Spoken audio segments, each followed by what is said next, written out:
जय बोलो देवादिदेव 1008 श्री भगवान महावीर स्वामी की जय जय जय। अहिंसा परमो धर्म की जय जय जय। परम पूज आचार्य गुरुवर श्री विद्यासागर जी महाराज की जय जय जय। परम पूज्य महामना मुनिराज प्रमासागर जी महाराज की। परम पूज्य रसागर जी महाराज की। आज धनतेरस का दिन आप लोग मना रहे हैं। अपने जीवन काल के पुरुषार्थ के फलस्वरूप केवल ज्ञानोपरांत भगवान महावीर स्वामी ने हम सबको अपना तत्वोपदेश दिया। लगातार 30 वर्षों तक अपने तत्वोपदेश से हम सबको अभिसिंचित किया और आज की तिथि में उनकी अंतिम देशना खिरी और वे अपने पुरुषार्थ के चरम रूप को प्रकट करने के लिए ध्यानारूढ़ हो गए। समो शरण की विभूति को त्याग कर वे आत्मस्थ होकर योग निरोध में संलग्न हुए और अमावस्या के दिन चतुर्दशी के अंतिम प्रहर में प्रत्यूष की बेला में इस शरीर के बंधन को तोड़कर अजरामर पद को प्राप्त कर गए। आज भगवान की अंतिम देशना सुनकर सब लोग धन्य धन्य महसूस कर रहे थे। तो वो धनतेरस थी, धन्यतेरस लोगों ने बना दिया धनतेरस, है ना। अब बात है धन्यतेरस की या धनतेरस की। मैं तो ये मानता हूँ केवल तेरस मनाने से धन नहीं आता। किसी के जीवन में धन तब आता है जब वह वैसा उपक्रम करता है। और इसी तरह तेरस मनाने मात्र से हमारा जीवन धन्य नहीं होता। हमारा जीवन धन्य तब होता है जब हम अपने आत्म पुरुषार्थ को जगाकर आत्मा में लीन होते हैं। आज मैं जीवन को धन संपन्न बनाने का भी मंत्र दूंगा और जीवन को धन्य बनाने का भी मंत्र दूंगा। धनतेरस और धन्यतेरस दोनों की बात करता हूँ। पहले किसकी करूँ? धनतेरस की करूँ, है ना। तो ये बताओ, तुम लोग धन कमाते हो, जेब भरने से धन तेरस होती है और जेब त्यागने से धन्यतेरस। क्या बोल रहा हूं? जब तुम्हारी जेब भरी रहे तो धनतेरस है। तो धनतेरस मनाओगे तो जेब भरेगी, आत्मा खाली होगी। और धन्यतेरस बनाना है तो जेब ही त्याग दो, आत्मा भर जाएगी। आज भगवान ने क्या किया? जेब त्यागा। उन्होंने सर्वस्व पहले ही त्याग दिया था। राजपाट वैभव सब त्यागा, आत्मस्थ हुए, आत्मा में डूबे। उसके बाद कैवल्य की उपलब्धि होते ही उन्हें समो शरण की विभूति प्राप्त हुई। कितना बड़ा वैभव है समोसरण का, आपको पता है ना, अद्भुत। थोड़े दिन बाद गुनायतन में आप उस समोसरण का साक्षात्कार करोगे। ऐसे अद्भुत वैभव, उनको भी सर्वज्ञ लक्ष्मी ज्वलिता में मुक्त है, उसे भी छोड़ करके मुक्त हो गए। जीवन को धन्य बनाने के लिए धन को त्यागना होता है। धन जोड़ने वाले का एक दिन निधन होता है। क्या? धन जोड़ने वाले का एक दिन निधन होता है और धन त्यागने से जीवन धन्य बन जाता है। तो धन जोड़ना और धन त्यागना दोनों चीजें हमें जो आवश्यक है, अपेक्षित है। जब तक तुम गृहस्थ हो धन जोड़ो। अगर तुम्हारी जेब भरी नहीं तो गृहस्थी नहीं चलेगी। गुरुदेव कहते हैं उस गृहस्थ का, वह गृहस्थ 3 कौड़ी, कौड़ी का नहीं जिसके पास कौड़ी नहीं। वो गृहस्थ कौड़ी का नहीं जिसके पास कौड़ी नहीं, और वह साधु कौड़ी का नहीं जिसके पास कौड़ी भी है। वो गृहस्थ कौड़ी का नहीं जिसके पास एक कौड़ी नहीं, और वह साधु कौड़ी का नहीं जिसके पास एक कौड़ी भी है। एक की शोभा माया है राग रंग, और एक की शोभा काया है त्याग संग। तुम्हारी शोभा तुम्हारी माया से है, साधु की शोभा उसकी काया से है। तुम्हारी गृहस्थी की गाड़ी चलेगी जब तुम्हारी दोनों जेबें भरी रहेगी, है ना। जेब भरो तो धनतेरस है, ठीक है, पर भाई केवल धनतेरस मनाने से तुम्हारे घर में धन नहीं बढ़ने वाला। धन कैसे बढ़ेगा? तेरस मना लो, पूजा पाठ कर लो, नहीं। आप लोग धन कमाते हो, कैसे कमाते हो? बोलो, कैसे कमाते हो धन? अपने आप आ जाता है? क्या करते?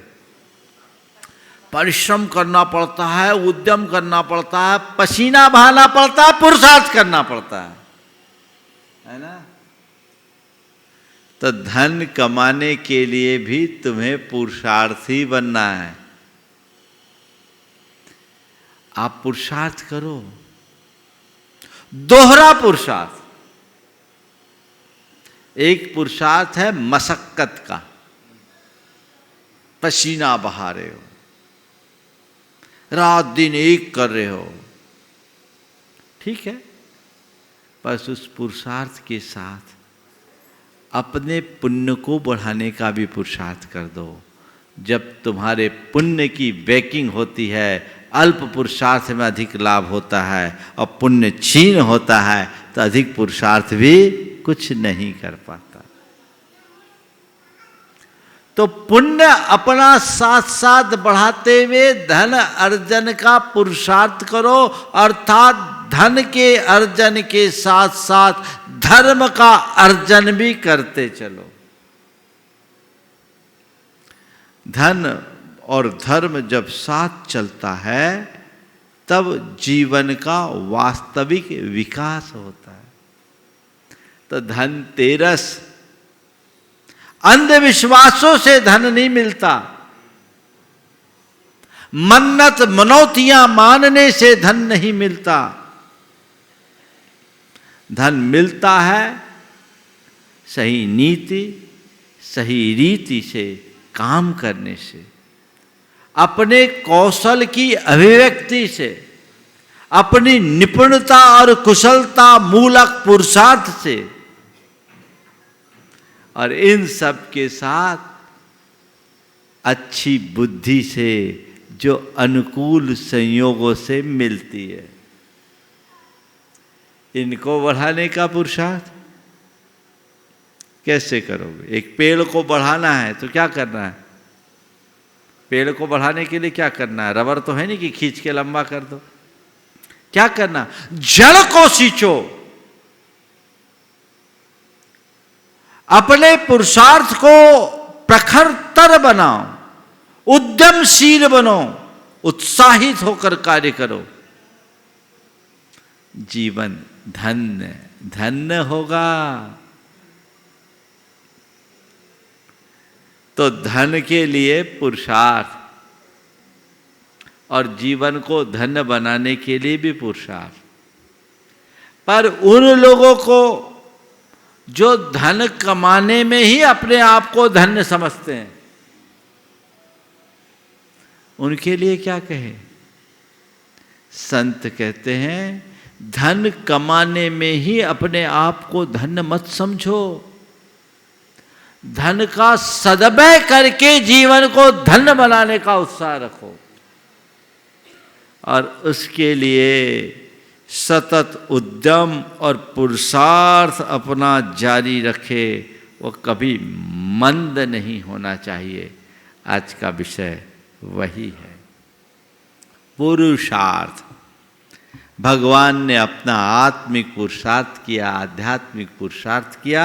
आज वे हम सबके परम आराध्य हो गए। उनने अपने जीवन को धन्य बना लिया और उनने क्या बनाया? उनकी शरण में आने वालों का जीवन धन्य हो गया। हमें अब चाहिए कि हम भी अपने जीवन के मर्म को जाने और जीवन को धन्य बनाने का उद्यम करें। धन कमाने का उद्यम तो तुम सतत करते हो, उसके लिए भी पुरुषार्थ करते हो, लेकिन जीवन को धन्य बनाने का उद्यम जिस दिन होगा उस दिन कृत हो जाओगे। चलिए, हर क्षेत्र में मनुष्य को उद्यमशील होना चाहिए। और आज का पहला सूत्र है, यह काम अशक्य है, ऐसा कहकर किसी भी काम से पीछे न हटो। कारण पुरुषार्थ अर्थात उद्योग प्रत्येक काम में सिद्धि देने की शक्ति रखता है। किसी भी क्षेत्र में सफल होना चाहते हो, आगे बढ़ना चाहते हो, पुरुषार्थी बनो, उत्साहित होकर काम करो। ये काम नहीं होगा ये मत सोचो। दो तरह के लोग संपर्क में आते हैं। कुछ लोग ऐसे हैं जिनके सामने कोई भी काम हो, वो पहला सवाल कैसे होगा, कैसे होगा। और कुछ लोग ऐसे हैं जिनके सामने बड़ा से बड़ा काम होता है, वो सोचते हैं कैसे करना है। अपने मन से पूछो, तुम्हारे सामने जब कोई प्रॉब्लम आकर खड़ी होती है, मन में चिंता, उद्वेग या घबराहट होती है, या तुम अपने कुशलता से उससे निपटने का रास्ता खोजते हो धैर्य और संयम के साथ। कैसे होगा या कैसे करना है? कैसे होगा? जब तक तुम्हारे सामने ये सवाल होगा, छोटा सा भी काम करने में सफल नहीं होगे। और कैसे करना ये ख्याल होगा तो बड़ा सा बड़ा काम भी तुमसे सहज हो जाएगा। समझ गए? तो किसी काम को असंभव मत समझो। करना है तो करना है, ठान लो, करके ही दम लेंगे, तब तुम उपलब्धियों के मुकाम पर पहुंच पाओगे, अन्यथा पीछे ही रह जाओगे। लोक हो या लोकोत्तर, हम मुनियों के लिए कहा गया कि तू मार्ग में निकल पड़ा है तो पीछे मत हटना। जितनी भी चैलेंज है, चुनौतियां, उनका सामना करना। यह मुनि मार्ग कोई साधारण मार्ग नहीं है। सामने उपस्थित होने वाली चुनौतियों से घबराओगे तो वहीं अटक जाओगे।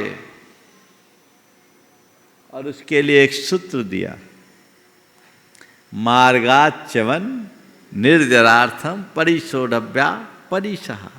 अपने मार्ग से च्युत न होने के लिए और निर्जरा करते रहने के लिए जो सहन करने योग्य है वो परिसह यानी सहना। ये चुनौतियां हैं, आने दो। सामने से आने वाली चुनौतियों को चुनौतियों के रूप में स्वीकार करो और अपने अंदर के उत्साह और पराक्रम से उसे उपलब्धियों में बदल डालो। जब तक चुनौतियां नहीं तब तक उपलब्धियां भी नहीं। समझ गए?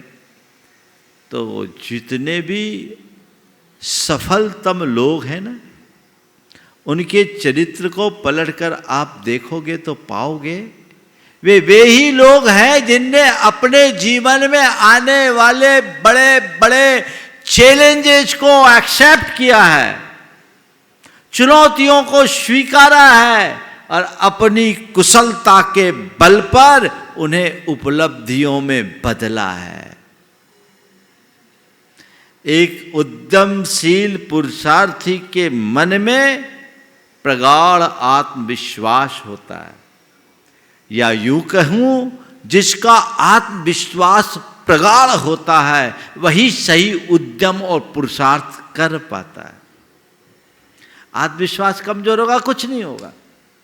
मैं कर लूंगा, ये मुझे करना है, तो करना है। बहुत सारे लोग हैं, मुझे ये करना, मुझे वो करना, फैसला तो कर लेते हैं, लेकिन उसके बाद आगे कुछ नहीं कर पाते।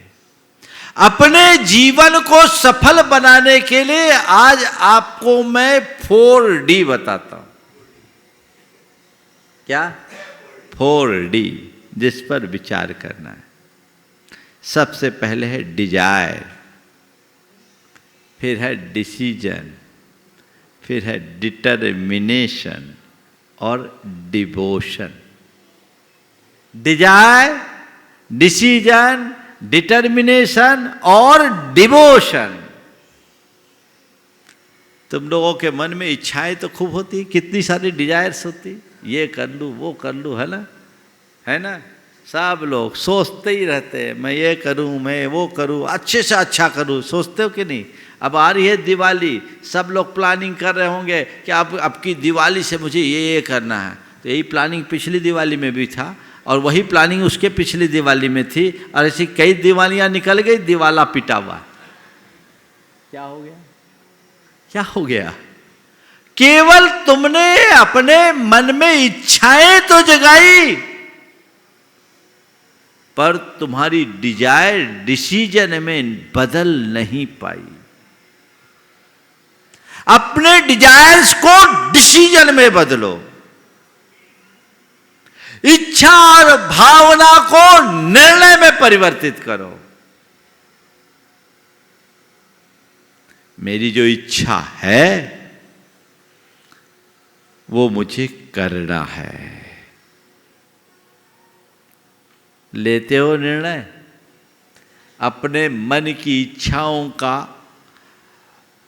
थोड़ा एनालिसिस करके देखो, अंतर्विश्लेषण करो, तो पाओगे कि ज्यादातर इच्छाएं जन्मती है और वहीं दफन हो जाती है। होता है खूब अच्छी अच्छी इच्छाएं, और जितनी देर महाराज के पास रहते वहां तो पता नहीं कितनी निर्मल इच्छाएं होती,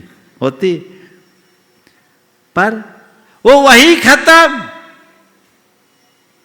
संत कहते नहीं, डिसीजन में बदलो, डिजायर को डिसीजन बनाओ। मुझे ये करना है, नहीं, मुझे ये करना है। निर्णय, फर्म डिसीजन। और डिसीजन के बाद डिटर्मिनेशन, करना है नहीं, करके ही रहना है। क्या?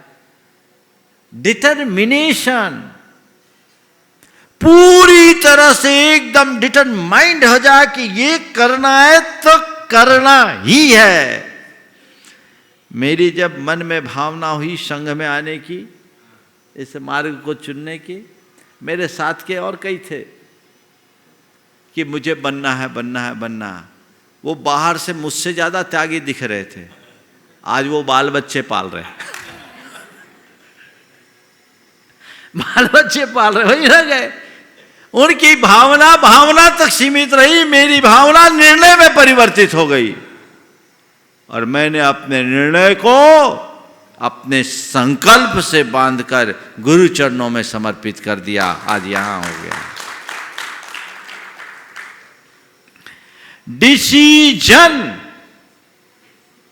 फिर डिटर्मिनेशन। तुम लोग बहुत सारे निर्णय तो लेते हो, लिख भी लेते हो, इस साल ये करना, इस दिन ये करना, उस दिन ये करना, पर लिख लेते हो और फिर भूल जाते हो।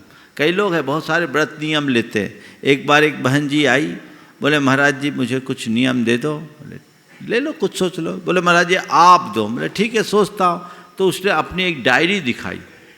बोले महाराज इतने सारे नियम मेरे पहले से। मैंने उनकी डायरी के पन्नों को पलटा तो लगभग 322 नियम थे। 322 नियम। मैंने उनसे कहा बहन जी एक काम करो, रोज इन 322 नियमों को देखने का नियम ले लो। नियम तो ले लिए तो भाई यही पता नहीं मेरा क्या नियम है, मेरा क्या संकल्प है, तो क्या आगे बढ़ पाओगे? है ना? ये भी ले लो, ये भी ले लो, ये भी ले लो। लो, अच्छी सी बात है, अधिक से अधिक लो, लेकिन जो लो उस पर दृढ़ रहो, पक्के रहो, मजबूती के साथ आगे बढ़ो।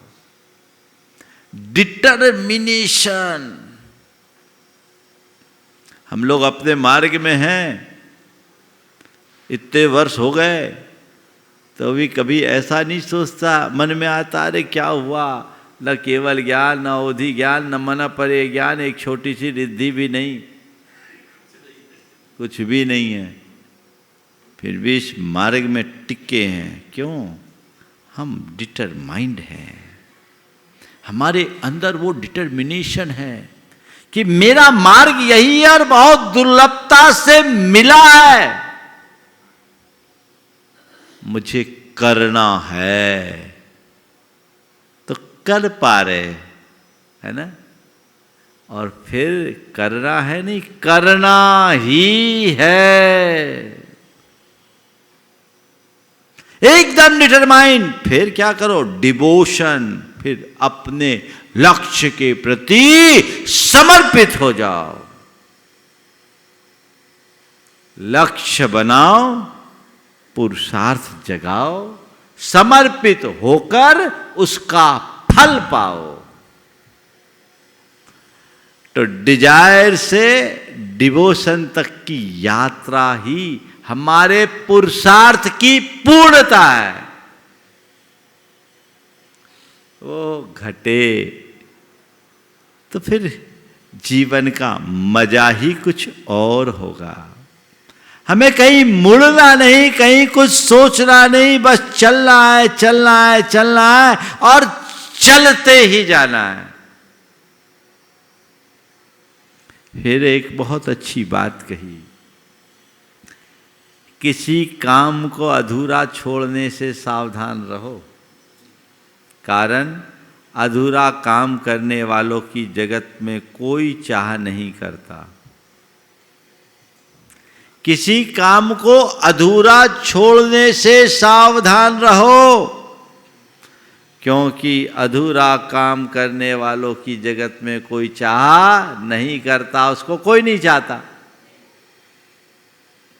काम करो, कई लोग हैं काम करते फैला लेते, समेटते नहीं, सब पसरा है, वो खुद ही पसरे हैं, क्या पाएंगे? काम जो भी हाथ में लो उसे पूरा करो।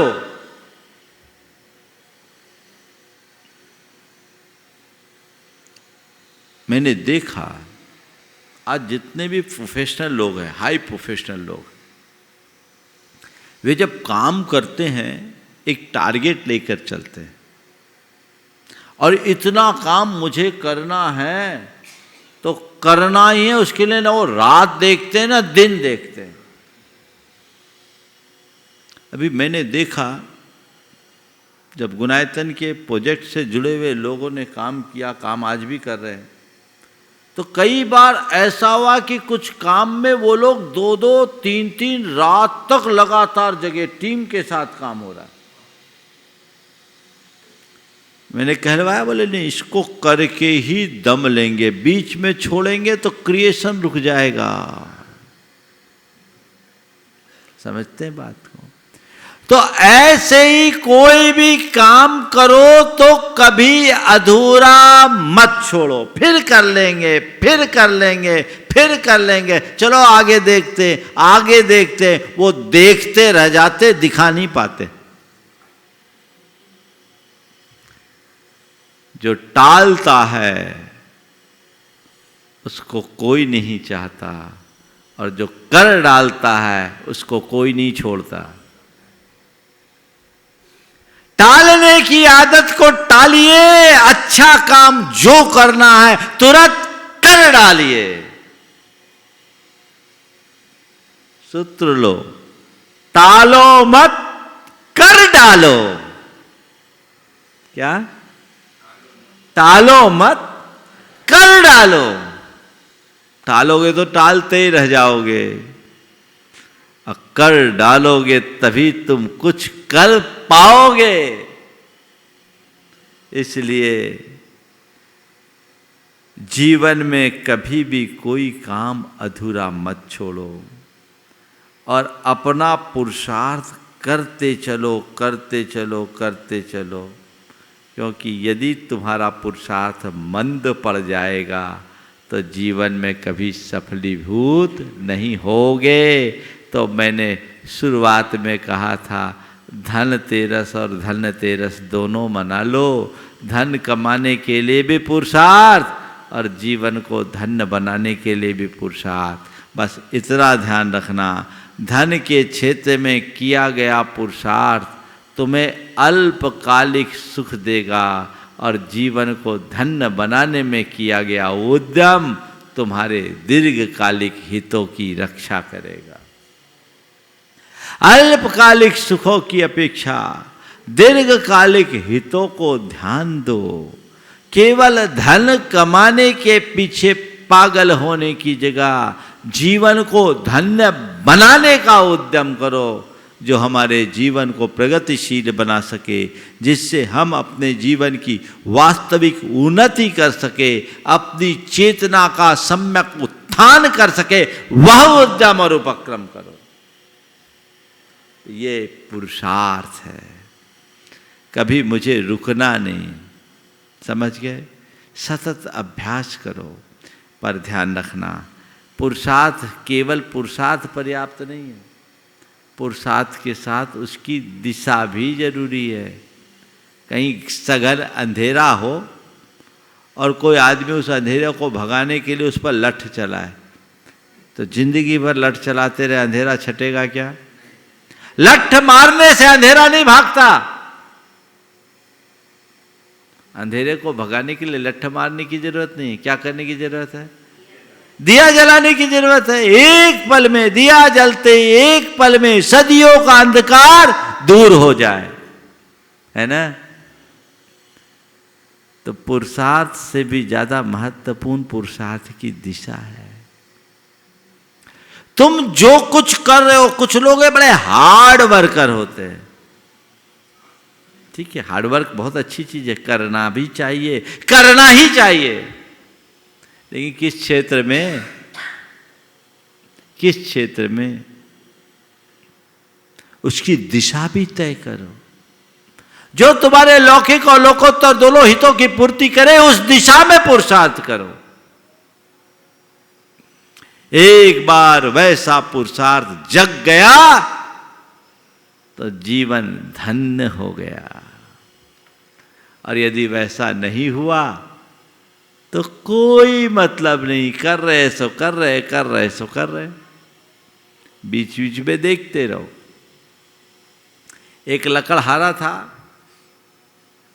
कुछ दिनों से बिल्कुल अभाव का जीवन जी रहा था।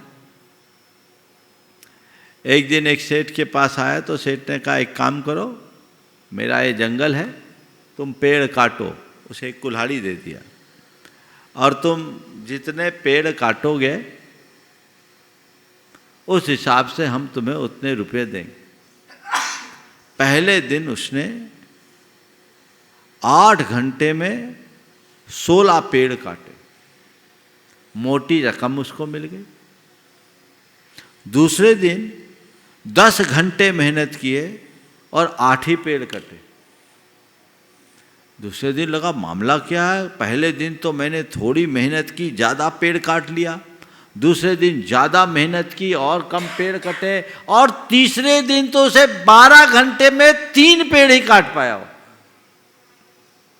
बड़ा चक्कर, क्या बात है, मेरे शरीर का बल कम हो गया क्या, क्यों नहीं कट रहा पेड़? मैं मेहनत पहले से ज़्यादा कर रहा हूँ, लेकिन फिर भी पेड़ कम कट रहे हैं। पहले 16, फिर 10, 8, और अब तो 4 पेड़ ही कट पाए, 3 पेड़ कट पाए, अब क्या है? परेशान हो गया। सेठ से कहा पेड़ नहीं कट रहा है। बोले क्या कर रहा है? कुदाली बदल ली क्या? नहीं, कुदाली तो वही थी, उसी कुदाली से काटा। फावड़ा तो वही था, कुल्हाड़ी तो वही थी, कुल्हाड़ी तो वही थी। सेठ ने कहा कुल्हाड़ी ला। कुल्हाड़ी देखा, बोला अरे भाई इससे क्या कटेगा, आज तो तूने 3 काट लिया, कल एक भी नहीं काट पाए। बोले क्यों? बोले कुल्हाड़ी तो ठीक है पर इसकी धार खो गई, इसमें धार भी तो दे। जितना जरूरी कुल्हाड़ी का प्रहार है, उससे कहीं ज्यादा जरूरी उसकी धार है।